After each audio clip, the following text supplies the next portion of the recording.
Well, good evening, Little Masters, and welcome to episode 273 of the Prancing Pony podcast, where the dead are finally behind us and the muster of Rohan awaits.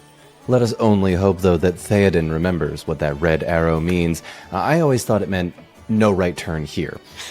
Folks, let's pull up a bench to the common room and join us. I am Don Marshall, the obscure Lord of the Rings facts guy, and I am here with the man who, despite much of the evidence of people telling me to the contrary, is not my father, the man of the West, who is busy mustering what is left of his memory, Mr. Alan Sisto. Thank you, Don. You can't stop even on your way out the door, eh? No, I never will. Good. Don't stop because you can't stop. Folks, tonight, on top of bidding farewell, and an overdue one at that, to Don Marshall, we're welcoming a few of our patrons to join us for what is stunningly our 21st quarterly Questions After Nightfall. Folks, some of you are hearing this show for the first time. To you, we bid a warm welcome. Here at the Prancing Pony podcast, we are reading, talking, and, as has been quite evident through my run, often joking our way through Middle-earth, a few pages at a time. We do take a deep dive into the lore. We explore how the story came to be. We talk about our favorite themes and a lot more. But once every quarter, we take a break from our read-through and welcome a few of our patrons to join us here in the common room and bring along some of their very best questions. Now, keep in mind, we have absolutely no idea what they're going to ask. So as Alan and Shawn have done 19 times before, and as you did with Corey in September, we are going to do the best job we can in answering these questions with whatever we have in our brains and on our shelves. In other words, whatever's on our shelves. Pretty much. And as with previous Questions After Nightfall episodes, aside from any possible edits for nervous coughs or time spent flipping through pages as we look for an answer, we will be presenting this as it was recorded live. Everything you hear in this show will have been recorded during this session. If you'd like to join us sometime, join the Fellowship of the Podcast at patreon.com/prancingponypod. Questions After Nightfall episodes are recorded once a quarter, and patrons at Elrond's honorarium tier and higher are invited to join. It's just one of the ways that we show our appreciation to those who support the show, giving them the opportunity to join us, make us laugh, make us think, and, well, more than occasionally embarrass us, but in the best possible way. Now, let's go ahead and get started. Dawn, who's first up tonight? First up is Diane. Diane, welcome back.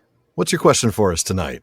Well, I was thinking about when the Fellowship got to Lorien and Galadriel was silently questioning them. Oh, yes, the interrogation. The interrogation. So what do you think she offered Merry and Pippin?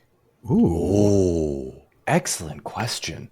Excellent. That is an excellent question. You know what? I'm going to go with maybe a knee-jerk reaction, and I might change my mind depending on how much I think about this. I think she offered them safe passage back to the Shire. Yeah, that's exactly what I'm thinking. Yeah, I think there were so many times, especially that Pippin said, you know, I'm not brave enough for any of this. I didn't know what I was getting myself into. Especially at this point in the story. Especially at this point in the story. Gandalf has just, big air quotes here, for all intents and purposes, died, right? Yeah, he's gone. He is no longer with the Fellowship. And it's very much there's this really wonderful quote that Pippin has. It's, "I wish I had taken Elrond's advice," muttered Pippin to Sam. "I am no good after all. There is not enough of the breed of Bandobris the bull roarer in me. These howls freeze my blood." That's right, because of course he is a descendant of Bandobris, the bull roarer. The hobbit that I believe invented golf? He defeated Gulfimble the orc by lopping his head off and having it bounce something like 100 feet and into a rabbit hole, and thus inventing the game of golf at the same time. Tolkien was a special kind of scholar. I don't even know what to call him for this. I love his creation of myths like that. Like, I want to know his origin story for cricket and rugby and, Yeah, I mean, 100%. We should come up with that. We should come up with Middle-earth origins for all of those games. That would be fun. I love that. I love that idea. Let's do it. I think you're right, by the way, about what she offered, right? I mean, I think, the idea, of course, is that she's offering things to each of them, things that would appeal to them and make them reconsider the promise that they had made to accompany Frodo. And I think for Merry and Pippin, that really is the simplest, clearest thing that they would have wanted. Like you said, Gandalf has just died. They both miss the Shire very much. Pippin especially is overwhelmed right now and feeling incredibly guilty. Oh, for sure. It's not lost on him that it's kind of his fault. We don't really get, and I do often wonder, because you had previously mentioned this, we often see Tolkien's perspective from the not necessarily the lowest person, but the least knowledgeable of all people. And I almost would have loved to have seen Moria through the eyes of Peregrine Took. I think that would have been a very interesting look at what's going through this, not literal, but for all intents and purposes, he's a child. He's a child. He really is. He's certainly not an adult yet. I mean, he's no. He's not going to be an adult for 4 more years. He doesn't come of age. So if we're talking about the equivalent of a human, we're talking about a teenager, essentially. Yeah. This is pretty overwhelming. No doubt about it. Man, that is a good question. It is a great one. I think you're right, though, Don, that it's almost certainly to be the same thing for both of them. Yeah. They're so like-minded. I can't imagine there would have been different offers made, so to speak, or different offers is probably the wrong word. Sort of the different images planted in their minds to make them, consider what they might be doing. Interesting stuff. All right. Well, that was a great question. Don, who is next on the list? Next up, we have got Bruce. Bruce, welcome back, sir. It's been a little bit. Indeed it has, and thank you very much. Megavanen, sir. If hobbits and a dwarf were granted access to Valinor, and they would last only a relatively short time due to their mortality, would elves eventually dim and become transparent as they would in Middle-earth within the bounds of the Blessed Realm due to the march of time? Ooh. Another interesting question. I like how this is going to get to be philosophical and sort of metaphysical is probably the better word. My initial impression there, Bruce, is yes. And I only say that because of the way that Tolkien constantly tried to describe, which I can't give any credence to this in any scientific fact, but from a fantasy aspect, that Middle Earth is our world, and we're in the 7th age, and hobbits have all but disappeared, or we just can't see them. And so for me, it very much feels as though like the dimming, this passage, this long defeat the elves are sort of dealing with is a fading in a very literal sense, almost. Yeah. But in Valinor, even in Valinor, I think to a point you have, because you have the physical world, right? Ea, the world that is, and correct me if I'm wrong, but Eru made the world round and sort of kept the Undying Lands almost on I don't want to say another plane of existence, but it's very close to it. I mean, it's still in Ea, but it's no longer part of Arda, right? So Arda is the globe, Arda is the earth, and of course at first it's flat. It does get remade into a sphere after the fall of Númenor, and that's when the Undying Realm is taken away from Arda. It is still part of Ea because Ea is all that is created. So that includes the universe. It includes the stars. It includes all of that. I actually think I'm going to disagree with you here, but I'm not exactly sure that I have the right grounds to do that. I'm not sure I can have, a simple text that I can point to and say, Don Marshall, you are wrong, good sir. Yeah, no, it's not an evidence-based. No. I think because of the nature of elves, the fact that they are serially longeval, okay, rather than using the word immortal, their lives are the lives of Arda itself.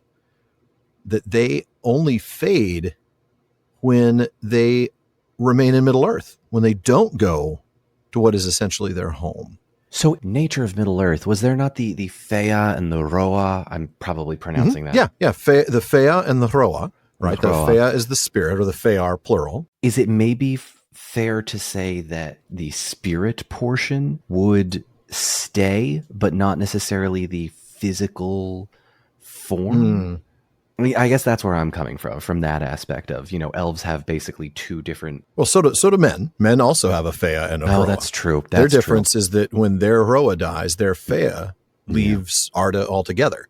Yeah, that's a good point. And goes the elves know not where. With the elves, on the other hand, their Fea departs for the halls of Mandos if they heed the call. And we've talked before on the show about the fact that the elves, it is an option, right? I mean, they are allowed to decline the call of Mandos and remain, but then they remain a houseless spirit. And it's really, not a good thing for an elf to decline the call. Those who were loyal to Sauron, for instance, or to Morgoth, I should say, might have done that and then end up in his service eternally instead. So clearly, refusing the summons was not a good thing for an elf to do. No. And I think we're talking about the difference in the natures of an elf and a man. And for this question, I really would have to dig pretty deep into the nature of Middle-earth, which I don't happen to have handy here in the booth. That is a really good question. Yeah. So there's not a lot of evidence one way or the other regarding what the elves do. I think we have to speculate on that. But I do want to confirm, because this is one of those questions that's often asked, about mortals in Valinor. You phrased the question, Bruce, as, since the hobbits and Gimli were allowed to go and they would fade quickly, or they would, not have a very long life in the Undying Lands, what about the elves?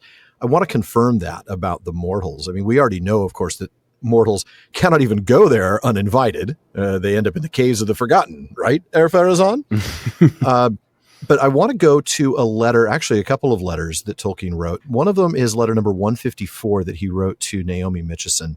And in this, he is talking about the reward for Frodo, right? In this case, and in fact, he actually says, thus Frodo, by the express gift of Arwen, and Bilbo, and eventually Sam, as adumbrated by Frodo, and as a unique exception, Gimli the dwarf, as friend of Legolas and servant of Galadriel. Tolkien is now confirming in the letter what we read at the end of the appendices. In that context, it's a some say, right? It's not confirmed. But here, Tolkien is confirming that Gimli did get to go as both a friend of Legolas and servant of Galadriel.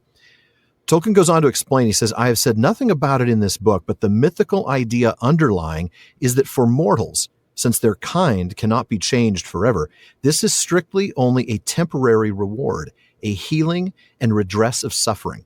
They cannot abide forever, and though they cannot return to mortal earth, they can and will die of free will and leave the world. And then there is another letter that talks specifically about Frodo and about his time there very briefly, and it's letter number 246.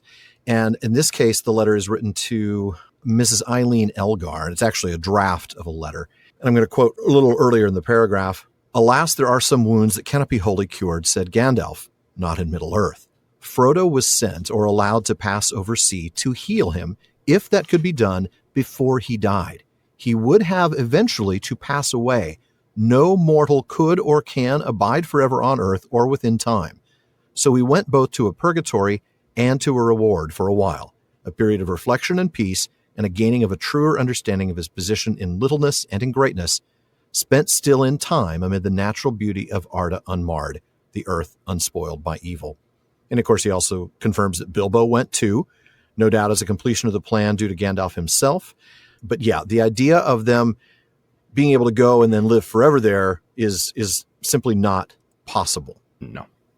Unfortunately, I think I get why Tolkien did that, but I think it would have been a nice little moment. I mean, like, Surprise, Frodo, Sam, Frodo's still Legolas, alive. Gimli. Yeah, you get to live forever because you did it. Proud of you guys. All right, but going back to this idea of them dying faster, because of course those comments in the letters don't actually say anything more than they can't live forever, right? Right. This is actually from the Silmarillion. This is in Akadabeth. This is what the messengers are explaining to the Númenorians. And we're talking about, of course, mortal people. And the Eldar says, the doom of the world, one alone can change who made it.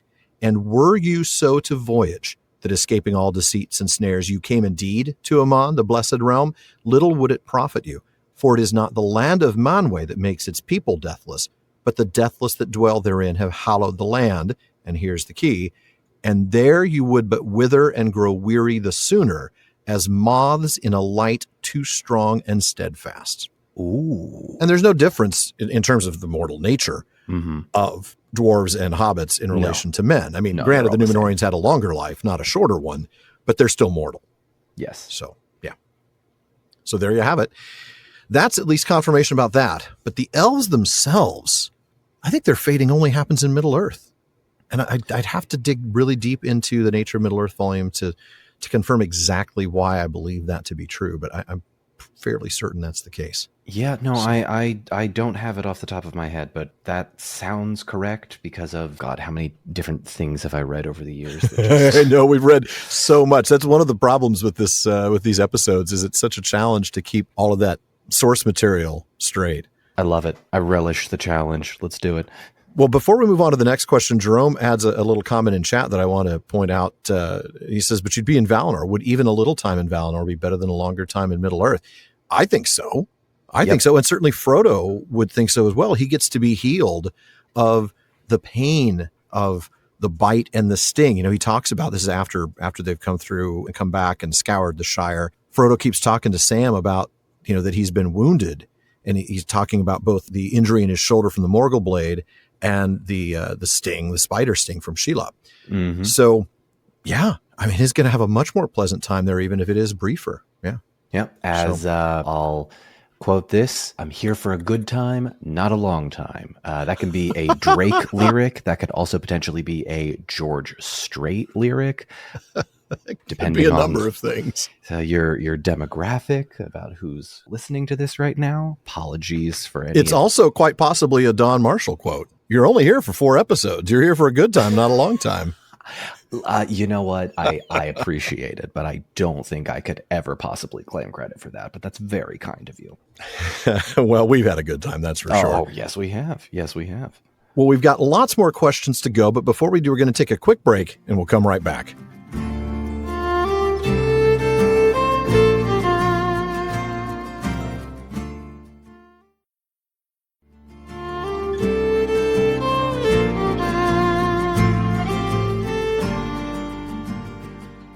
Before we get back to our patrons and their questions, we want to make sure you know that even after you've listened to the episode, there is a lot more talk going on at the Prancing Pony Podcast. The PPP has an amazing listener community, and they're always coming up with great questions and discussions. And not just here, but across all the social media spaces. Check out our common room on Facebook, our dedicated subreddit, Twitter, and more. On Facebook, just look for the Prancing Pony Podcast. Follow the page to get the news, but be sure to join the group for some great discussions. Or if you prefer Reddit, find us there on r/PrancingPonyPod. On Twitter and Instagram, we are simply @PrancingPonyPod. And please be sure to check out the Rings of Power Wrap-Up. Now, that's my new podcast with Sarah Brown and James Tauber, where we discuss, analyze, and speculate all about Amazon's television adaptation of J.R.R. Tolkien's Middle-earth. Adam, James, and Sarah take deep dives into the lore behind the show, or the lore that should be behind the show, talk about the themes and characters, and interview folks involved in the show. So look for the Rings of Power Wrap-Up and subscribe wherever you listen to podcasts, and check @Rings Wrap-Up on social media for more. Definitely, please do. In fact, we just dropped an interview with Tristan Gravel, Farazan himself, a couple of days ago on that feed, so be sure to listen. Well, Don, we've been talking a lot lately about the book that Shawn and I are writing, and I have to say it is nice to be getting close to finishing up the manuscript. Yeah, and I personally cannot wait to read and narrate the audiobook, which you have 100% promised. Yes, I definitely heard it from your lips. I'm definitely not lying right now. So thank you very much. But no, I am looking forward to it coming out next year. Why We Love Middle-earth. Amazing title, by the way. Amazing title. I have to give credit to Shawn on that one, I believe. That's pretty good. Pretty good. Good job, Shawn. It releases July of 2023 and looks like, from what I've seen, a very great resource for both new and longtime readers of Tolkien. We hope so. I mean, after the Rings of Power, we know that a brand new group of viewers is going to want to learn more about the world of Middle-earth fandom. So Shawn and I are writing what we hope will be a guidebook for those diving into Middle-earth for the very first time, but we're also making sure that veteran readers are also welcomed as they look for more information on a specific aspect of Tolkien's works or on the fandom itself. The chapters are going to serve as introductions to different books in the Legendarium, different topics of study, or different fan interests. And the idea is to draw readers deeper into Middle-earth and the Tolkien community as they read along with us. And now I've only had the chance to see the first chapter and, of course, the table of contents, but it looks really good. And that's me saying that, you know, you're I've not paid you yet. The check bounced, man. Sorry.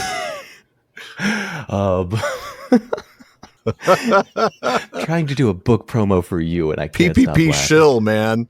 Oh, listen, if I had a nickel for every time I've been called a shill, I wouldn't need to be paid for podcasts. From May to September, if seriously, even a nickel a time, I would have been a rich guy. Oh, I could have actually afforded to pay off my student loans. Anyway, if you're talking about the books, of course, in this, Alan. Yes. But also you do spend time discussing things like adaptations, the books that about Tolkien, the art, the games, the online social media communities, the fan gatherings, the languages, your favorite content creators besides Shawn and Corey, like really just would it be somebody who rhymes with Shawn, maybe? Is that what you're saying? I didn't say that. You did. I just want everybody here because there are guests listening. That's true. You heard it here first from him, not me. You did. Yeah, we are going to be talking about a lot of those things, including the adaptations. I'm actually in the middle of working on that section right now. I apparently drew the short straw because I also have to watch the Hobbit movies again in preparation for the Hobbit movies are fine. They are. Down. You know what's funny? Fine. Watching them after watching Ralph Bakshi's Lord of the Rings, I'm actually finding them a whole lot more enjoyable. Yeah, they're somewhat more palatable than the acid trip that is. Oh, I'm sorry. Carry on, Alan. The weird lion Mothra Balrog in Bakshi's Lord of the Rings, but I digress. It will come up in the book, so enjoy that. But we are working to make sure that the book mirrors the experience of listening to our podcast as much as it's possible to do in a book. A bunch of asides and digressions, commentary in each of our two voices, and lots of pop culture references and dad jokes and puns. Pre-orders are available now, so please check out our socials and especially our website, theprancingponypodcast.com, for more information and a pre-order. Well, and now, folks, it is time to head back into the common room for some more questions. Don, who's up next? James is up next. Go ahead, James. James, welcome. Thank you very much. Well, very welcome. Our pleasure. This is odd because I have been thinking about this, not so much question, but, well, something that's been on my mind since I heard the She Loves Lair episode. Oh, yes. And I don't want this to sound accusatory because I don't mean it as accusatory. I mean, it just occurred to me. I take your word for it. Yeah. It occurred to me while I was listening that the relationship between Sam and you and Shawn were discussing the relationship between Sam and Frodo, and the sort of the language being used by Sam in speaking to the unconscious Frodo. Yes. You both discussed a great many things, including, among other things, queer theory and. Well, we mentioned it, but we knew that we weren't qualified to actually talk much about it. So, yeah. There was a great many things discussed, in it. But something I went back and listened to, and this idea of something that I found not just in that podcast, but in Tolkien in general, which is strange to me, and I'm wondering what you two might think about it. And it is not really factual, is this sort of lack of discussion of the concept of comrades in arms. My dad came from a military family. Yeah. My grandfather was a prisoner of war in World War II. Oh, wow. My dad's brothers, one was a Green Beret. I mean, these are, this concept of like, you had these, if you weren't in a foxhole together, you fought and died and potentially died together. Yeah. And absolutely. It struck me that, Tolkien, without saying a word, said that. Oh, absolutely. Yeah. That was the mastery, the professor's mastery was, you are aware of something, and any good writers, you become aware of a fact without ever having the fact being said out loud. Yeah. Tolkien never really needed to beat you over the head with any particular point. Precisely. Yeah. And so I'm wondering now, as we heading back into the path, from the paths of the dead and into the muster of Rohan, this time now, is it something that could be discussed? Because Tolkien really doesn't talk about it, especially in we even don't see it. Getting into the Rings of Power for a moment, we don't even see it there. Not yet, at least. You're right. Yeah, the way they portrayed Galadriel not being a comrade in arms, being a leader of troops. And if anything, not really having a lot of camaraderie with her troops in that first scene, right? Thank you. That's precisely it. Yes. And I don't think I'm overthinking it per se, but is it as conspicuous to the two of you and anybody else within the sound of my voice, that absence of that language, that concept of the comrade in arms? In the Rings of Power so far, yeah. Was it just meant to be understood and appreciated, and you don't need to mention it? That is a really great topic of discussion. And you're right. There's not necessarily a brilliantly clear question there, but it is instead an opening to talk about a topic that was clearly very dear to Tolkien's heart. I mean, as a signals officer in World War I, having fought on the Somme, and been witness to horrific war circumstances, he knew more about camaraderie and battle brothers and, not leaving people behind and all of that than any of us speaking here tonight would be able to say, I suspect. Again, unless some of you have served and I don't know that. But it is, as you suggested, something that is both plain and yet also unsaid. And I wonder how much of that is also related to the fact that that's something that is to say, the experience of war is not something that World War I veterans or even World War II veterans as well necessarily speak a lot about to those of us who weren't involved. It's one of those things, you either know it or you don't. And those of us who've not had the challenge of facing those circumstances, I don't think can possibly grasp the nature of that bond. Don, I know you've done a lot of work and a lot of research sort of as an amateur historian yourself on World War I. Do you want to jump in here and talk a little bit about this? Because I know you've been chomping at the bit. I do. I try not to glorify war in any of my, research, or when I talk about this, or like to put them on some kind of pedestal as, these war heroes, because in the end of the day, I consider myself a very peaceful man, and I do not love the sword for its sharpness kind of attitude. There's the quote. That's right. Gotta bring it in there. I love that which it defends. Yes, it's one of my favorite quotes, and I think Tolkien that quote, I think, sums up really nicely the sort of mentality that I have about it, because you don't see the brotherhood and the camaraderie in that way that Tolkien probably would have, but it is understood to a certain point, right? Mm-hmm. When Aragorn, spoilers for the Return of the King book, because you all haven't gotten to that point yet, but when Aragorn gets off the boat and says to Éomer, "Hey, didn't I say we would meet again?" And Éomer says, "I told you we'd be here, man." Yeah, it's like, "Hey, yeah, you're here. Terrible things have happened." And Aragorn is like, "Don't even tell me. Let's just fight right now." And he, Aragorn doesn't know about Theoden's death while he fights. And I think that and Faramir's quote are two really great examples of Tolkien showing, not telling, the camaraderie aspect, which I'm sure influenced him in so many ways. And again, kind of going back to World War I, a lot of these, guys were writing letters back home and never made it. And the ones that did were, for all intents and purposes, broken to an extent, if not physically, then mentally. And, many did write books or, had their letters published. And John Lucy has a really great book called There's a Devil in the Drum.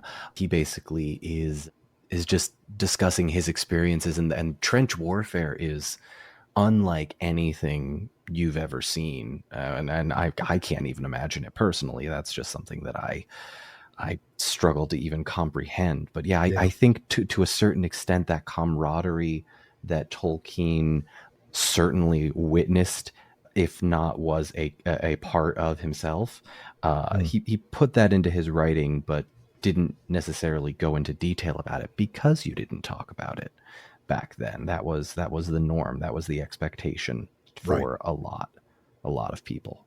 Amazing question, by the way. Man, that was a really good question. I actually want to explore that more. We don't really have time right now. You want to start another podcast and just kind of talk about World War I? We could do like a mini series on World War I and Tolkien. You could. There's a whole movie about it. There is indeed. Mm-hmm. But Don, who's next tonight? Next, I believe we have, is it Arthur? I think it is. Arthur, welcome back, sir. Good evening. Glad to be back. I hope that you will not regret letting me come back. The editing is pretty powerful here. You might not show up in the final episode. I have some questions lined up, and the one I want to start with is a speculation relating to Eärendil. No, not the one you're thinking of, which is whether when Elwing showed up as a bird, did she look foul but feel fair, or feel foul but look fair? Wow, foul. Wow. That's terrible. But bird puns this early in the episode. I love it. Yeah. A different speculation, and I just confirmed it tonight according to the Silmarillion, when they built Eärendil his ferry boat, it says that they took it and they put him through the gates of night, and that was the first time the star rose, and it was seen by the people of Middle-earth. Right. Putting aside whether, later on when he's in the air fighting dragons and such. But it occurred to me who else went through the Gate of Night? That's where they put Morgoth. Yeah. And this is outside the world. Right. So is Eärendil going out into the outer void where Eru is? And if so, does he have to be careful to latch the door when he goes in and out to keep Morgoth from coming in? Well, I have no doubt about that. Of course, he's got to be careful and lock that door. Now, I think, the thing to consider is that outside the doors of night is not just one thing. Outside the doors of night would be, beyond Arda, certainly, but still within Ea, still within the created universe. And I think the Timeless Halls actually are probably the only place that exists outside of the created universe because they existed prior to the music, right? So that's the only place that existed previously. So it's the void, but it's also going to be the heavens, the stars above. And that would be why Eärendil is having to pass the doors of night. I would also imagine that's what makes his job permanent, right? I mean, he can't come back. Mm-hmm. And boy, that has a deeply sad story too, right? I mean, this isn't the reward that you're looking for. No. It might be the reward Middle-earth needs, but it's not the reward Eärendil might have wanted. You get everything you wanted. It's just going to cost you everything else. Yeah. Exactly. Yeah, definitely feeling like, you know what? I'm reminded right now. I don't know if anyone listening or here in the chat has ever read it, but the fourth Ender's Game book, Children of the Mind, has a really cool. I don't want to call it a MacGuffin, but it's kind of a get out of. It jail kind of free is, moment. right? Okay. Yeah. So they're in a lot of danger, and I won't spoil too much, but one of the characters is able to transport our heroes basically outside of the universe and teleport them anywhere instantly. It's a lot like the why didn't they take the Eagles to Mordor argument, right. But in this case, Orson Scott Card did have them take the Eagles to Mordor, and, science fiction mumbo jumbo aside, it works for the point, but they leave the universe and can basically go anywhere. I kind of view that as sort of the same idea, if that makes sense. You leave sort of the physical plane of existence, you go to the other place that is still within Ea, but not entirely, and then you wind up elsewhere. But yes, I do agree with you, Alan, that that is probably the most likely reason why Elrond's parents cannot come back, is because they went through that specific door. The door of night. Mm-hmm. And yeah, I mean, it is the exact same. I was hoping that maybe there was a difference in the phrasing, but it is the exact same thing. But Morgoth himself, the Valar, thrust through the door of night beyond the walls of the world into the timeless void. And a guard is set forever on those walls, and Eärendil keeps watch upon the ramparts of the sky. So it almost seems to me as though Morgoth, they may have both gone through the door of night, but Morgoth was then put further than that into the timeless void, whereas Eärendil is not in the timeless void. He is instead described as having gone through the door of night and lifted up even into the oceans of heaven. So it seems to me like, a closer layer of the universe. Yeah, Dante's Inferno style of there are many different layers of the void or the Inferno, if you will. In fact, the idea of the timeless void makes me think it's actually outside of Ea itself, that he's been cast outside of the created universe and is in literally nothingness. Interesting. Which would be really interesting. It would be, wouldn't it? Boy, there's a metaphysical question to talk about, huh? About Morgoth. And we're getting really deep tonight. Ooh, fun stuff. Very fun stuff. But yeah, I think the simple answer is that there's just different layers of things beyond the door of night. But that's a really good question. Yeah, really good question. Yeah. All right. Well, Don, who is next? I know we're probably about halfway through round one, right? We've got 3 more left. Next up is Jerome. Jerome, welcome. Oh, thank you. Thank you for taking my questions. Oh, pleasure. Haven't taken your question yet. Well, yeah, maybe I shouldn't thank you yet.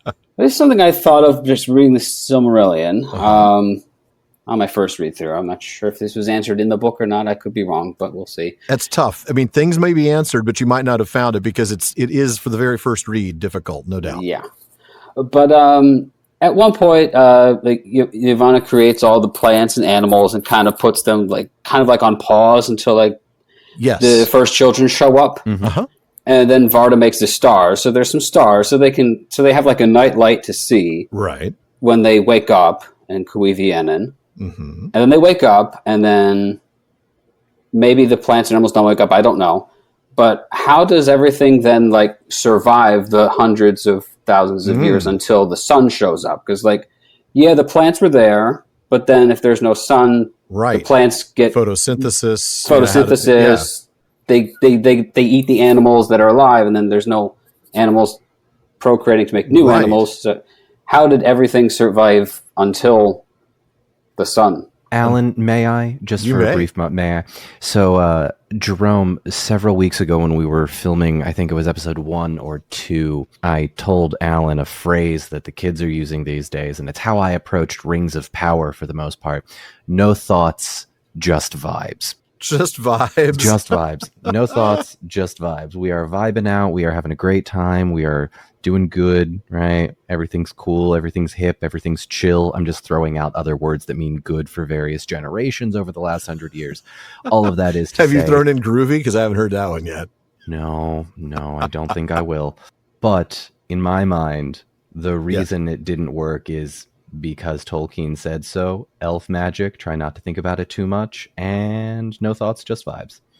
Well, that's a solid answer. I mean, you're right. A lot of things work because that's the way Tolkien said. I mean, I dive into a lot of the science on the show sometimes, and I get a lot of grief for it. I talk about the limitations of the curvature of the earth and Legolas's ability to see, hundreds and hundreds of miles from a hill that's roughly 30 feet high.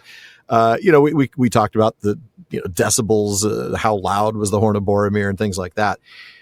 So it is interesting to talk about, but at the end of the day, obviously we just have to take Tolkien's word for it. I mean, sometimes, there's the question. Sauron doesn't have physical form because it's been destroyed in the downfall of Númenor. His spirit goes back to Middle-earth. How did he take his ring back with him? Because Tolkien explains that he had his ring with him in Númenor. That's how he wielded so much power over Ar-Pharazôn. So how did he carry the ring without a physical body? You're having too many thoughts. Exactly. And he basically says that in one of the letters. He goes, one need not boggle too much over that. And that's it. That's his answer. Don't think so much. One need not boggle. You know what? That's the new meme. That's the new one meme. Need not boggle. It's not no thoughts, just vibes anymore. It's one just need one not need not boggle. One need not Make boggle. sure that quote is correct. I'm almost certain that it is. I do think, though, at the beginning of chapter 3 of The Coming of the Elves and the Captivity of Melkor, to go back to this idea of the plants coming into existence, we do read here, to those lands and forests the Valar seldom came, save only Yavanna and Orome.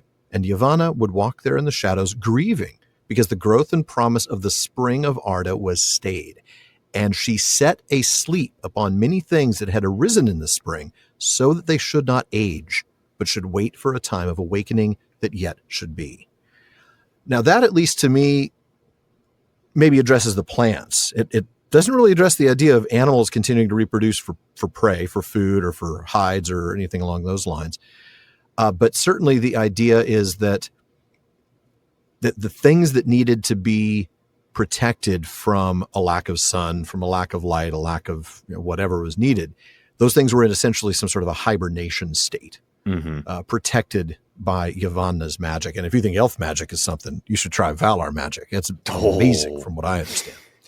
Great for the skin, too. Well, no, that's the oil of Olwë. That's a very special product. Oh my God, you had that ready to go.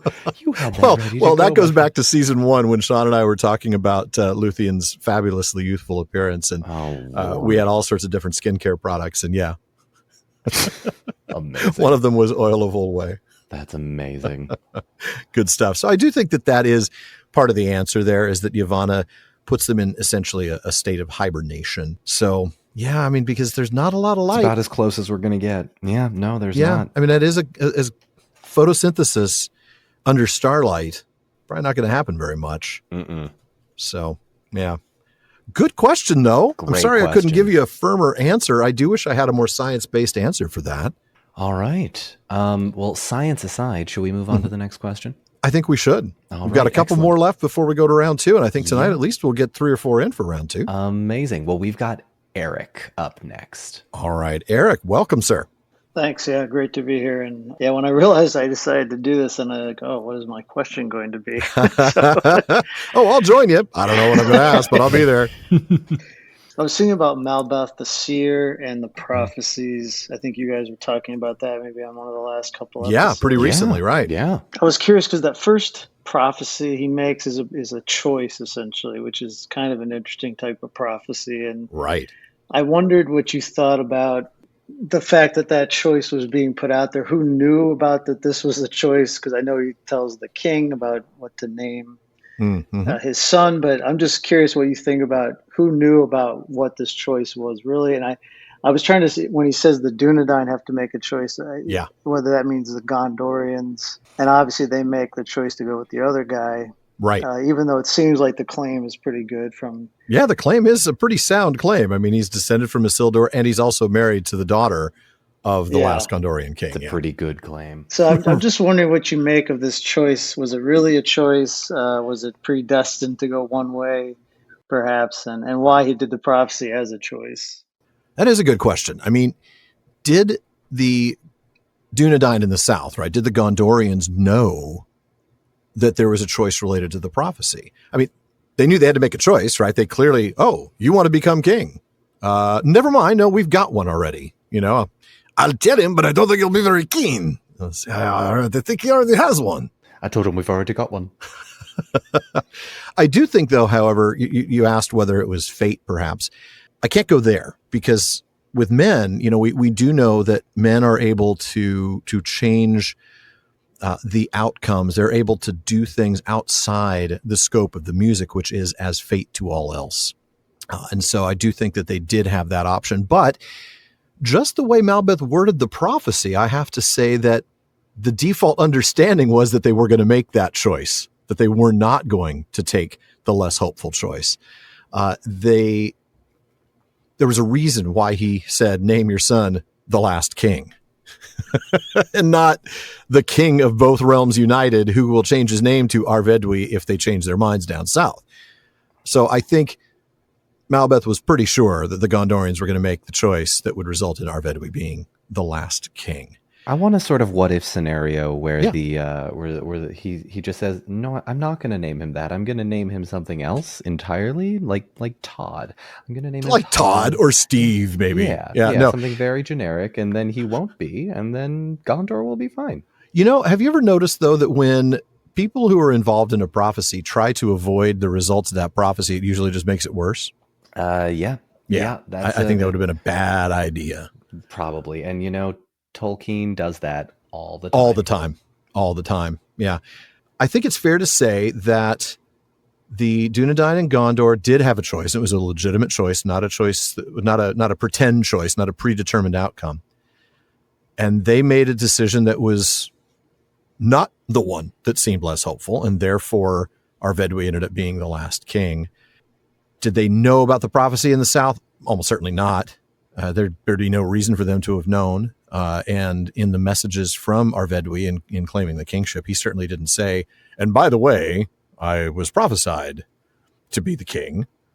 Never mind that my name is Last King, by the way. Feels like just something we shouldn't bring up. Yeah, no, just can't ignore that. Can't really ignore that if you bring it up publicly. I know, really seriously. Hard. So he obviously didn't reference the prophecy in his claim to the kingship. I can just imagine a U.S. president coming up, running in like 30 years from now. Hello, my name is Peter, last president of the United States. Yep. Yeah. And I'd like your vote. This message approved by Peter, last president of the United States. No, that's probably not going to happen. And I think clearly the choice did lie with the Dunedain of the South, and they chose the one that for them seemed more hopeful rather than less hopeful. Now, I have to admit, I'm not sure where hope plays into the decision to either accept Arvedwi's claim or to deny the claim. I don't know if there is a lot of... I didn't read it as a terribly hopeful sort of attempt, at least by Tolkien. That I didn't read that at all. Yeah. Hopeful. Less hopeful. But the only thing that I can see as being less hopeful in choosing Arvedwi instead of Eärnil, whose son Eärnur then, made a very bad decision. would be that, Eärnil was a successful military commander. It certainly seemed a reasonable choice for the Dunedain in the south, and that it would have been a riskier choice to accept Arvedwi's claim. Like they would have had to have some hope that doing this would be a better payoff. Yeah. And that maybe is the only thing I can think of. Like if they take the one that seems less optimistic, if they take the one that seems more unreasonable, right? Yeah. And maybe that's what is meant here by less hopeful. That's the only thing that I can think of. I have seen the idea that the decision here isn't actually related to the decision of the Gondorian Dunedain, but is instead the decision that Arvedwi himself makes to get on the ship instead of waiting out the winter in Forodwaith.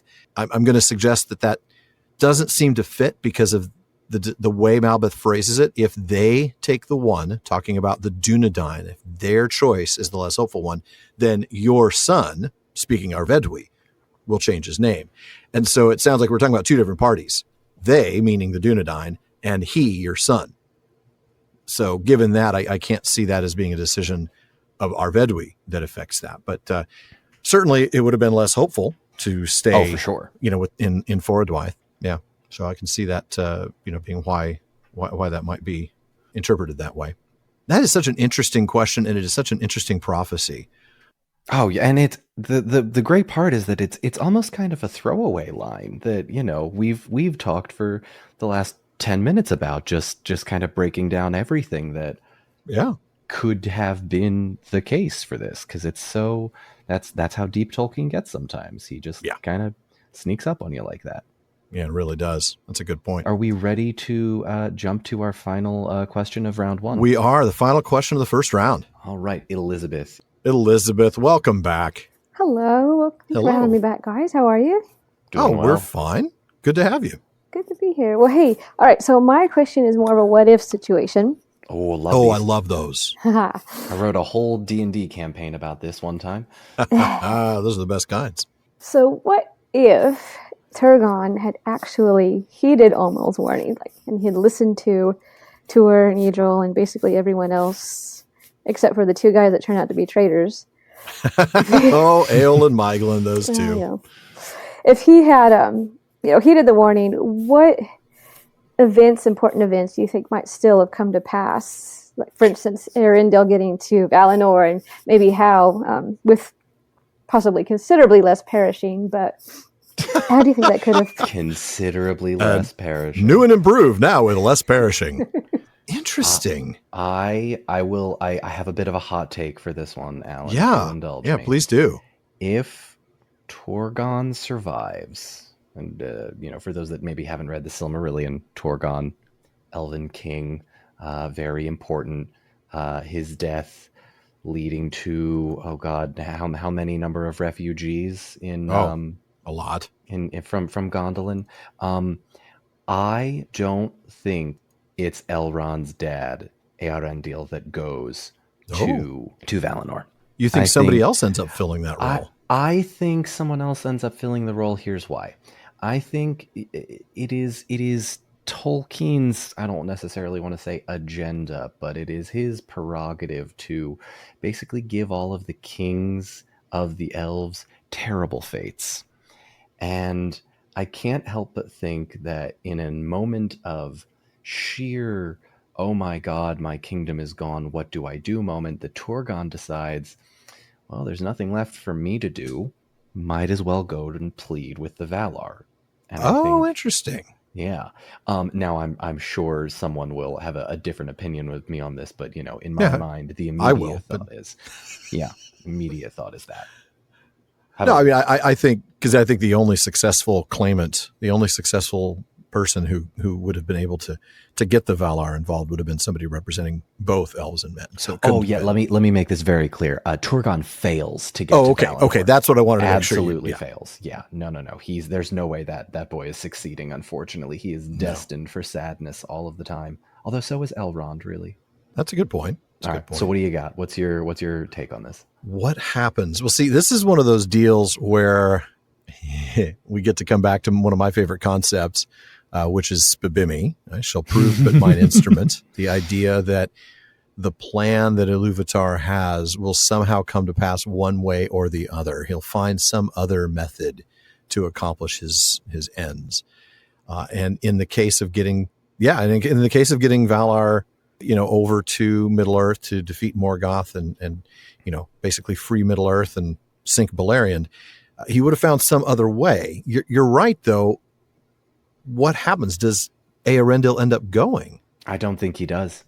I don't think Maybe he goes, but under very different circumstances. Maybe he goes, rather than out of desperation as a refugee from Gondolin, he goes as a messenger of Turgon, speaking for both elves and men. Ooh. With significantly less perishing. Oh, sure. I mean, that's... Elizabeth suggested, which I like. Yeah. I like that. I might write another TTRPG based on that very prompt. Thank you for that one, Elizabeth. Okay, but let's go back to the actual text. And I was oddly, folks, I probably spent a couple of minutes offline trying to find the quote because I was looking in the wrong chapter. I thought it would be in of Tuor and the Fall of Gondolin. It's actually in chapter 15 of the Noldor in Beleriand. And this is the actual text of Ulmo's warning. We read, "Then Turgon prepared to depart from Nevrast and leave his halls in Vinyamar beside the sea. And there Ulmo came to him once again and spoke with him. And he said, 'Now thou shalt go at last to Gondolin, Turgon, and I will maintain my power in the Vale of Sirion and in all the waters therein, so that none shall mark thy going, nor shall any find there the hidden entrance against thy will. Longest of all the realms of the Eldalier shall Gondolin stand against Melkor, but love not too well the work of thy hands and the devices of thy heart, and remember that the true hope of the Noldor lieth in the west and cometh from the sea.'" So that's Ulmo's warning that is then reiterated by Tuor when he comes back. So Turgon hears it directly, but it's Tuor that says, "Hey, remember this? You remember this?" Okay, so if that's the warning, the question is, if they heed that warning, Tuor would have still met Idril. But if there hadn't been the fall of Gondolin, would Eärendil ever have met Elwing? And without the Silmaril, would he have been able to go to Valinor on the behalf of men and elves to get the Valar involved in the War of Wrath? What do you think? It does all kind of fall apart, doesn't it? It does, doesn't it? I mean, it all falls apart. Yeah. I mean, sure, Tuor could then send his grandson to Valinor as a representative of elves and men, and that would be fair. But he wouldn't have the Silmaril with him. Mm-mm. He would not have married Elwing.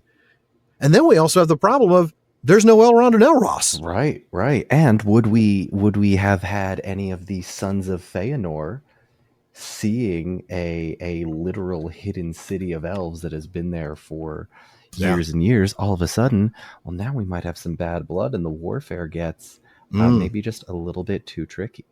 Oh my. Yeah. And what about Glorfindel? Remember, Glorfindel in the Fall of Gondolin defeats a Balrog, but dies in the process. He does. Goes and becomes Glorfindel 2.0 and comes back as a much more powerful being.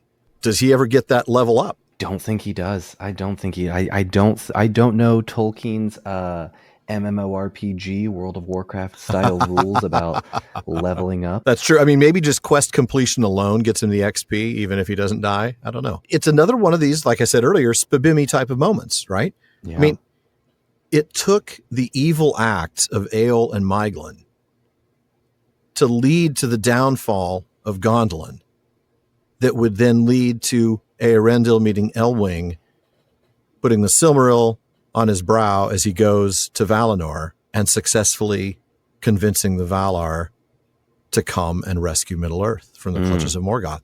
That's amazing. Question. That's a really cool question, Elizabeth. And yeah, I mean, I don't know exactly what would have happened. It's a great what if, but I have a feeling it all really does fall apart, except of course that somehow Iluvatar would have found a way. Just like Jeff Goldblum said, Iluvatar finds a way. I want to somehow find Jeff Goldblum and pay him to say that, or have Jeff Goldblum. You know what? Here's my challenge to the Prancing Pony podcast community. Somebody find Jeff Goldblum or find someone that knows Jeff or a Goldblum. really, really good Jeff Goldblum impersonator. There actually is one that has met with him several times and I think has been on SNL or something similar to that and has basically done a marvelous job. We could hire that person if that person is currently available. I would love that. I think I would go for that. That sounds like a great idea. Great question, Elizabeth. Thank you for presenting us with a really tasty what if. I like that one a lot. Mm-hmm. Well, that was an excellent first round of questions. Folks, we probably have 20 to 30 minutes more to do a second round. Probably not going to be able to get a full second round in, but if you are interested in asking a question again, raise your hand. Arthur, we're going to go ahead and start with you. Thank you. I will endeavor to be brief. We know that there's 7 stars and 7 stones in one white tree, except it was 8 stones, because we know that Isildur brought a 10-foot rock and then stuck it in a hill. What can we just speculate briefly, but what is the deal with the Stone of Eric, and why was it so important that Isildur left 3 or 4 potential refugees back on Númenor so that there could be space for the rock? Yeah, I actually really like one of the earlier editions in the drafts that suggests that Isildur actually brought that with him on an earlier voyage, thus not taking up room in one of the ships that carried the faithful fleeing the wreckage of Númenor. We'll actually be discussing that in the episode that drops. We're recording this, folks, right before the episode in which we'll talk about that very thing. But yeah, there is no doubt that a rock that large, and we decided it's either 6 feet in diameter or 12 feet in diameter, depending on what they mean when they said, it's man high, even though half of it is in the ground. Do they mean that it's man high sticking out of the ground, so it's a 12-foot thing? Or do they mean that it's man high, but half of it is sticking out of the ground, in which case it's a 6-foot in diameter stone? Either way, it's a huge stone and weighs a lot. It weighs an obscenely large amount if it's in fact 12 feet in diameter. And if it's Númenorian men, it's even bigger than that. It could be as big as 14 feet, which really throws the math off. But there is an earlier draft, and I know it's just a draft and those are not final, but I do like the earlier draft that suggests he brought it over on an earlier mission and an earlier voyage. As do I. Yeah, I mean, in fact, I have to think if it's a 6-foot one, maybe, or 7 foot, then maybe they were able to fit that in without really losing any faithful refugees. After all, most of the faithful had already been burned in the Temple of Sauron, sadly. I mean, I don't know that it was that there were so many people trying to get on the boats as much as it was that they had plenty of space, because they actually had 9 ships, right? And we know about 7 stars and 7 stones, but it was 9 ships. Because we had 4 for Elendil, 3 for Isildur, and 2 for Anarion. So, plenty of room, perhaps. I mean, after all, if they can fit 300 horses on 3 of those boats, right? Oh, is this that Rings of Power ridiculous meme thing that I've seen going around the internet? Oh, isn't that hilarious? Like the entire bulk of the ship underneath the water. Yeah, I love that. Yeah. Again, no thoughts, just vibes. Just vibes, just good vibes. That's actually a good question, Arthur. And I'm just going to stick with one of these things that I know I have no right to stick to, which is I'm going with the drafted version, which says he brought it over earlier. I believe when looking at the hands raised, I believe Jerome was the next one up. Thank you. In Silmarillion, Morgoth and Fingolfin have a battle, and Morgoth is depicted as gigantic. Yes. Which I guess makes sense. But are all the other Valar the same? How does that work? Do the Vanyar have to spend their whole day just not getting stepped on? I like that. I like it. The very practical limitations of large. Yeah. Oh, that is interesting. I don't know where I got this. I always assumed that they were 12 to 14 feet. I don't know if that's mentioned somewhere or I just made that seems that oddly up. Specific. Yeah. It does seem oddly specific, which is why I feel like I didn't come up with it myself, because I'm not usually that pedantic about that sort of thing. But if I'm being honest, I'm very pedantic about a lot of things, so maybe I am. But I think the fact is they could probably change their form anytime they needed to. Moreover, their shape comes of their knowledge of the visible world rather than of the world itself, and they need it not, save only as we use raiment, and yet we may be naked, and suffer no loss of our being. Therefore the Valar may walk, if they will, unclad, and even then the Eldar cannot clearly perceive them, though they be present. But when they desire to clothe themselves, the Valar take upon them forms, some as of male and some as of female. For that difference of temper they had even from their beginning, and it is but bodied forth in the choice of each. not made by the choice. Even as with us, male and female may be shown by the raiment, but is not made thereby. But the shapes wherein the great ones array themselves are not at all times like to the shapes of the kings and queens of the children of Iluvatar. For at times they may clothe themselves in their own thought, made visible in forms of majesty and dread. And there you have it. At times they may clothe themselves in their own thought. For example, like when Ulmo visits Turgon, right? I mean, he ends up coming out of the ocean like some big, gigantic, terrifying, the scale armor that looks like a fish. And he's described as huge. The Poseidon looking kind of guy. Yeah, it's a flair for the dramatics, this Tolkien guy. He really enjoys his grand entrances and exits. My goodness. Yeah, I always assumed that they were at the very least, at least 10 feet tall. I always felt like 12 to 14 felt about right. But yes, Tolkien felt about right. I do like how this is no words, just vibes. Man. No thoughts, just vibes. That's right. No thoughts, just vibes. Yeah. Yeah. I think the truth is they could be significantly larger, but they didn't always have to be. Certainly, Ulmo is described in that way. Morgoth is described in that way. We know that they are able to basically change their form. Morgoth is described, if I remember correctly, almost like a mountain, right? That with his feet in the sea and head in the clouds. I mean, we're talking truly gigantic.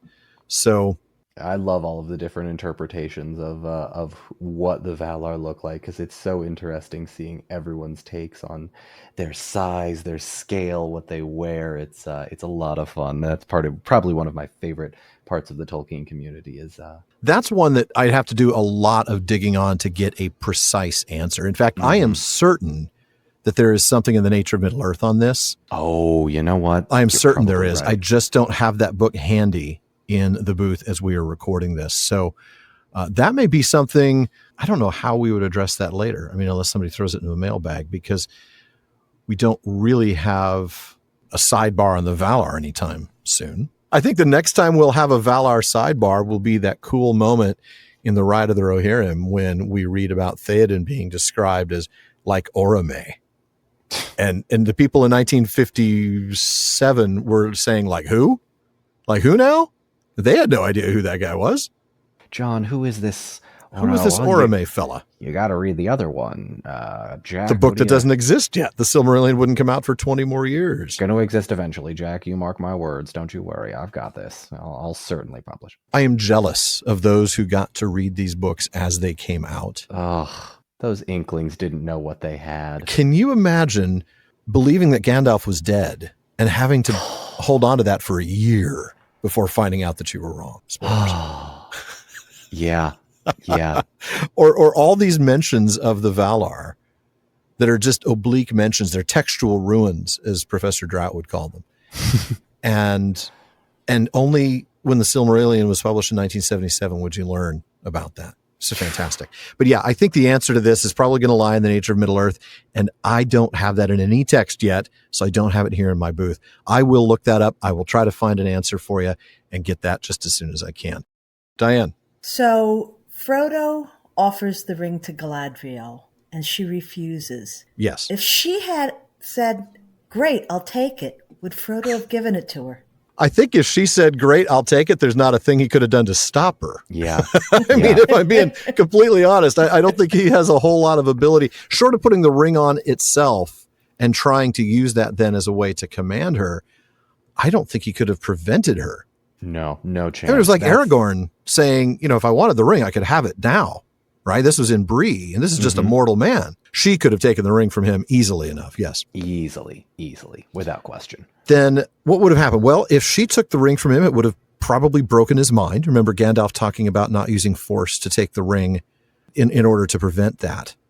Right. So it would have shattered him. And then she would have ended up exactly like she talked about, right? She would have been beautiful and terrible as the dawn and all of these things. It would have come back to what Gandalf talked about. I would want to use this thing to do good, but through me, it would wield this terrible evil. Do you think it would have broken her instantly?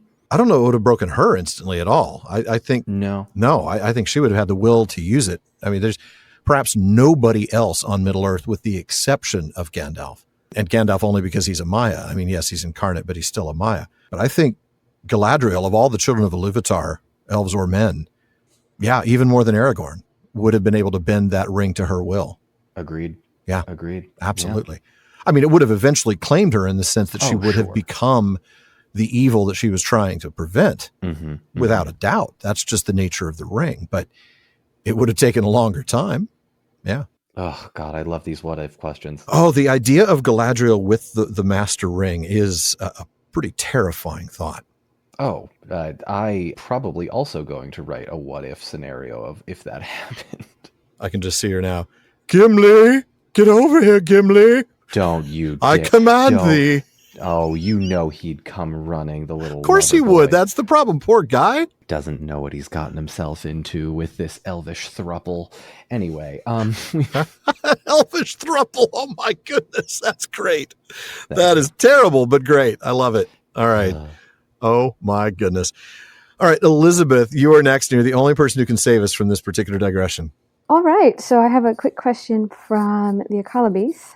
Okay. There's just a passing mention, and this is after the sinking of Númenor, where basically the men are trying to sail west and find the top of Meneltarma. Yeah. And thinking that they can see it, a glimmer of the deathless land, where it says, for the Dunedain held that even mortal men, if so blessed, might look upon other times than those of their body's life. So basically they're wanting to look back in time to see the West. And are you aware of this being mentioned anywhere else, or basically that concept of being able to see other times, maybe outside of the Palantir? That's an interesting question. I don't think I've ever read anything anyplace else that suggests that men would later on kept trying to do that. But let's go ahead to that actual passage and see what we read. Among the exiles, many believed that the summit of the Meneltarma, the pillar of heaven, was not drowned forever, but rose again above the waves, a lonely island lost in the great waters. For it had been a hallowed place, and even in the days of Sauron, none had defiled it. And some there were of the seed of Eärendil that afterwards sought for it. Okay, so of the seed of Eärendil, well, we know it's probably not Elrond, because he's not really a man. He's counted among the elves. So we're talking about descendants of Elros. So of the seed of Eärendil, that afterwards sought for it, because it was said among lore masters that the far-sighted men of old could see from the Meneltarma a glimmer of the deathless land. And I'm trying to see if there's anything in here about the past. We do read, if we look further down in that passage, for even after the ruin, the hearts of the Dunedain were still set westwards, and they knew indeed that the world was changed. They said, Avalona is vanished from the earth, and the land of Aman is taken away. And in the world of this present darkness, they cannot be found. Yet once they were, and therefore they still are, in true being, and in the whole shape of the world, as at first it was devised. Okay. Yeah. They said that Dunedain held that even mortal men, if so blessed, might look upon other times than those of their body's life, and they longed ever to escape from the shadows of their exile and to see in some fashion the light that dies not. For the sorrow of the thought of death had pursued them over the deeps of the sea. Oh, and sure enough, they wanted to get to the Isle of Meneltarma to see a vision of things that were, but they found it not. Yeah. Whew. Have you ever wanted to not die so badly that you went into the past to escape your death, or tried to? Wow. I think if we read further, I think we read why this doesn't come up again later. That sure, okay, early on, this is what they believed. And so early on, the great mariners among them would search the seas hoping to find this. Why didn't they find it? Those that sailed far came only to the new lands and found them like to the old lands. And those that sailed furthest set but a girdle about the earth and returned weary at last to the place of their beginning. And they said, all roads are now bent. So I think they eventually gave up and realized that isn't the case. Wow. Heartbreaking though, huh? Oh, terrible stuff. But I mean, that's quintessentially Tolkien, right? It is. You kind of have this longing for a world that, or a place rather, that either doesn't exist, or if it does, it is so far out of your reach, and it's only in the past. Yeah. Because it was always better in the past. Yeah. Right? I mean, that's sort of one of the themes of Tolkien, is that it was always better before. You know, this is a world in decline, not a world making progress. It is one of my favorite things to see new Tolkien fans react when I tell them, yeah, this is basically a post-apocalyptic story. If you know the full thing, you kind of realize, oh shoot, yeah, this isn't fun for a lot of people. All of the magic and the whimsy and everything, it's gone. Those things don't exist anymore, especially now. I do think, though, you talk about seeing or looking back into other times. I'm almost wondering about Elendil's stone, the Palantir of Elostirion. Right, this was the one that was placed in the towers Emen Beraid, in the Tower Elostirion, and it was said to be aligned with the one in the Tower of Avallone on the Straight Road. And so Elendil could actually look west across the sea and see the Undying Lands. It's in Of the Rings of Power in the Third Age, and I'll need to find that real quick. But do you remember what I'm talking about? Roughly, yes. I don't think I know the exact passage to quote it as well as you have referenced, but yes, I do remember reading that. I was under the impression, was it clear that Eärendil could see the Undying Lands themselves? And if so, did that give him a kind of like awareness of them at the time?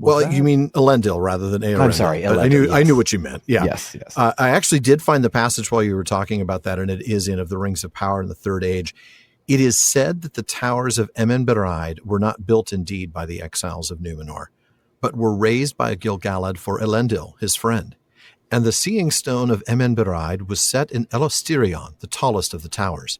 Thither Elendil would repair, and thence he would gaze out over the sundering seas when the yearning of exile was upon him. And it is believed that thus he would at whiles see far away even the tower of Avallone upon Eressia, where the Master Stone abode and yet abides. These stones were gifts of the Eldar to Amandil, father of Elendil, for the comfort of the faithful of Númenor in their dark days. Now, that stone was unable to communicate with the other stones, so it certainly is possible. But yeah, even if it could see Avallone, it couldn't see Númenor. Yeah. I've learned so much of just being on this podcast from you all. This is not like, I didn't think about Tolkien like this until I came on here, and now I do, and it's so exciting. Good. I'm glad. Hey, if we can help you learn something, that's what it's all about. We want everybody to. Yeah. Not a single episode goes by where I don't learn something, by the way. I love that. Every single one. There's always something amazing. Sometimes it's more amazing than others, but it's always something. Well, Bruce, you get the last question tonight, sir. And I'm super pleased with that. This has been like a graduate level Middle Earth philosophy class tonight. More of an after hours discussion at the pub, unfortunately, because we're missing some of our resources, but yes. My last question is relatively lighthearted and somewhat brainless at this hour. I love it. Good. I love it already. No thoughts, only vibes. There we go. We go. These vibes are going to be good ones. Good. Alan, will you be availing yourself of the exceptional offer presented to you by Dawn to take you out shopping for sharp and up-to-date clothes, no capes, and keep the beard?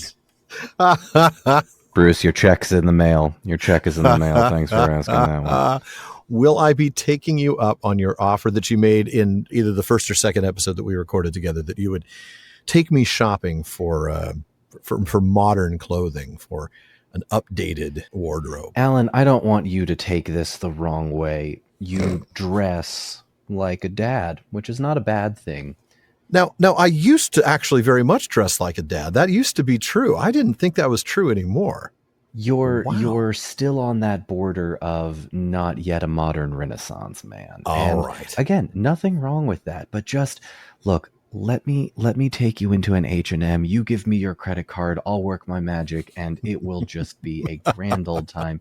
Your fans, your adoring fans will love it, I promise. My adoring fans, that would be all four of them, I suppose, somewhere hiding out. There are literally almost a dozen people in here that have been listening to you and I bicker back and forth for an hour and Calling a half. them adoring fans, though, might be a stretch, my friend. I do appreciate it, though. I don't know. I will take you up on that offer if we're ever actually in the same vicinity at the same time again. I mean, we were in New York for about 22 hours, and we were a little busy to go shopping. That doesn't count. Yes, you were busy stuck in Cleveland for a little bit of that trip. And the trip to London, I didn't really know you yet. We certainly didn't know that we were long lost father and son. Yeah, I'm thrilled that we have found each other in such a way in the sort of found family of the fellowship. Exactly. This will be the found family of fashion. Oh, the FFF on the PPP. We love alliteration here at the show. It's true. We do. Bruce, that was a great question. Thank you, sir. But folks, that does wrap it up for another episode of the Prancing Pony podcast. And sadly, for my time with the obscure Lord of the Rings facts guy, Mr. Don Marshall. It has been a genuine pleasure working with you for these 4 episodes, Don. And I really do hope you'll come back soon sometime. I absolutely will, Alan. This has been an absolute pleasure to be welcomed into your community with such open arms. I can only say thank you to you for asking me, to your community for being so welcoming, and for everybody being okay with all of my old person jokes. I don't know that we're all okay with that. Well, they might be. Touche. All right. But no, in all seriousness, thank you. It really has been my pleasure. Folks, the PPP is taking the next 2 weeks off for Christmas and New Year's, as we usually do. But be sure to come back on January 8th. You're going to join me, Shawn, Marchese, the Lord of the Bark, and a panel of guests from the PPP moot that we held in Milwaukee back in October. And when we return to the text the following week, James Tauber, one of my co-hosts on the Rings of Power wrap-up, will be joining me as Rohan does its muster thing. James will be the perfect person to discuss the muster and things. Folks, Alan, is it the honey muster or the Dijon muster? Is what I need to know. You made that joke, not me. Let it be said. The mayonnaise of Rohan it went bad because they left it out. So ew, that's what Eowyn put in her stew. Oh, yeah. Oh man, no that's wonder. why Aragorn cringed so hard. Yeah. Oh, it's like potato salad. You just can't leave it out, man. Ugh. Now I'm just thinking about Eowyn's potato salad. That is unpleasant. Let's not go there. Go there. Wow. Anyway, folks, Alan and I do want to thank the other members of Team PPP, editor Jordan Reynolds, who I do need to apologize for because I cannot tell you profoundly the and number of times I incorrectly pronounced something or added an additional word and Alan had to stop me. It was, I kid you not, a nightmare for myself. I listen back to these episodes and I think, my God, that's a good editor you found yourself. Yes, it is. No doubt. Jordan, well done to you. Thank you very much. We do also want to thank Barleyman Becca Davis and our team of research assistants, social media manager Casey Hilsey, event and Patreon community coordinator Katie McKenna, graphic artist Megan Collins, and website guru Phil Dean. Indeed. And speaking of the website, of course, please do give us a visit there at theprancingponypodcast.com. We've got show notes, hilarious outtakes, Prancing Pony ponderings, information and pre-orders on the book, as well as our online storefront where you can get all sorts of PPP merch. You will also want to visit our library page. The Prancing Pony Podcast is, first and foremost, a podcast about the books. That's so right. If you are interested in a book that we have mentioned on the show, like the Silmarillion, among others, of course. Yeah, we have referenced that a few times today. We have. You're going to find a link to all of that in our library. The PPP gets a small amount of compensation when you make a purchase. And for that, we do sincerely thank you. Indeed, we do. And we also want to take a few moments to thank our patrons at the Kierdance contribution tier. I'm going to start with DeMay in Alaska, James in Virginia, Tamsin in Minnesota, Chad in Texas, Lance in New Jersey, Paul in Colorado, Jerry in Texas, Mario in Utah, B in California, Joseph in Texas, Kathy from North Carolina, Lori from Washington, Carlos in California, Brian in the UK, Ned from Connecticut, Jerry from Washington, and Joe in Washington. There's also Erwin from the Netherlands, Dylan in Australia, Ben in Minnesota, Anthony in Texas, Karen in the UK, Zaksu in Illinois, Jim in Maryland, Brian in Texas, Sarah in New Jersey, June in Ireland, Joshua in Massachusetts, Lucy in Texas, Connor in North Carolina, Keith in Alabama, Carson in Oklahoma, Vivian in California, and James in Massachusetts. Thank you all so much for your support. Indeed, we thank you very much. And make sure you don't miss any episodes of the Prancing Pony podcast. Subscribe now through Apple Podcasts, Spotify, Amazon Music, or your favorite podcast app. And one last thing, as always, don't forget to send your thoughts, comments, and most of all, your clarifications, refutations, and argumentations about any of our answers tonight to Barliman at theprancingponypodcast.com. And if you want a chance to have your actual voice heard, you can send us audio of you asking your question by visiting podinbox.com/prancingponypod and record your question for us. Be sure to still email the question, though, to Barliman. Even though Barliman's been a lot more reliable lately, there is still a lot of mail to sort through. We'll try to get to yours as soon as we're able. Indeed. As always, though, this has been far too short a time to spend among such excellent and admirable listeners. But until next time.